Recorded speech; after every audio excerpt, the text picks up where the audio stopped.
आज हम पढ़ेंगे हिंदी व्याकरण का पाठ 3 शब्द विचार। शब्द विचार में हमें शब्द और शब्दों के भेदों के बारे में जानना है। तो हम सबसे पहले ये जानते हैं कि शब्द क्या होते हैं। दो या दो से अधिक वर्णों के सार्थक मेल को शब्द कहते हैं। दो या दो से अधिक वर्णों को जब हम मिलाते हैं तो उनके सार्थक मेल को हम शब्द कहते हैं। जैसे अगर आप क प्लस म प्लस ल इन 3 वर्णों को मिलाओगे तो जो आपका शब्द बनेगा वो होगा कमल। ऐसे ही मैंने यहाँ पर 2 एग्जाम्पल्स लिखे हैं। सु प्लस र प्लस जा, सूरज, घ प्लस रा, घर। तो ये सूरज, घर और कमल ये सभी सार्थक शब्द हैं। सार्थक शब्द वो शब्द होते हैं जिन शब्दों का कोई ना कोई अर्थ निकलता है। उसके नीचे आप देख रहे हैं मैंने लिखा है शब्द के भेद। शब्दों को 4 आधारों पर बांटा गया है। सबसे पहला अर्थ के आधार पर, उत्पत्ति के आधार पर, प्रयोग के आधार पर तथा रचना के आधार पर। अब हम शब्दों के भेदों के बारे में जानते हैं। तो जो पहला है अर्थ के आधार पर। अर्थ के आधार पर शब्द 2 प्रकार के होते हैं। पहला सार्थक शब्द, जिन शब्दों का कोई ना कोई अर्थ होता है वे सार्थक शब्द कहलाते हैं, जैसे दूध। दूसरा है आपका निरर्थक शब्द, जिन शब्दों का कोई अर्थ नहीं होता उन शब्दों को निरर्थक शब्द कहते हैं। आप निरर्थक शब्दों में कुछ भी लिख सकते हो, जैसे तामम। तामम शब्द का कोई अर्थ नहीं होता।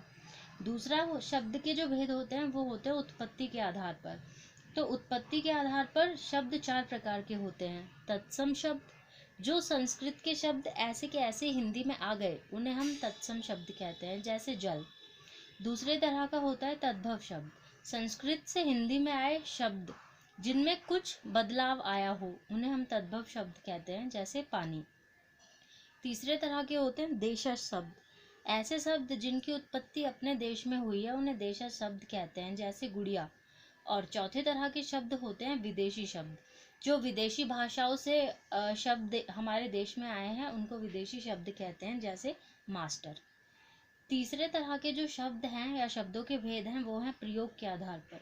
प्रयोग के आधार पर शब्द 2 तरह के होते हैं। पहला होता है विकारी शब्द, ऐसे शब्द जिनके रूप में लिंग, वचन, कारक आदि के अनुसार परिवर्तन आ जाता है, विकारी शब्द उनको कहते हैं, जैसे लड़का खेल रहा है।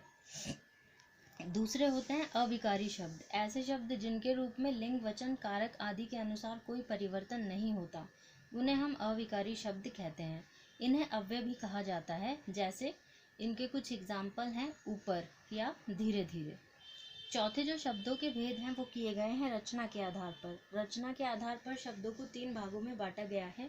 पहले हैं रूढ़ शब्द, जिन शब्दों के टुकड़े करने पर टुकड़ों का कोई अर्थ नहीं निकलता वे रूढ़ शब्द कहलाते हैं, जैसे पानी।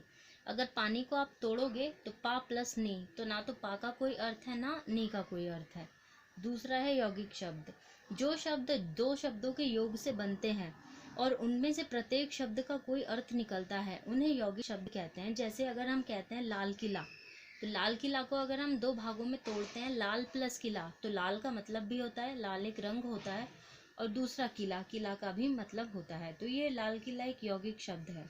तीसरे तरह के शब्द होते हैं यौगरूढ़ शब्द, जो शब्द 2 शब्दों के योग से तो बने लेकिन उनका एक विशेष अर्थ निकलता है, उन्हें यौगरूढ़ शब्द कहते हैं। जैसे जलज, जल प्लस जा, जल में उत्पन्न, और आपको पता है जल में कौन उत्पन्न या जल में कौन उत्पन्न होता है, तो कमल।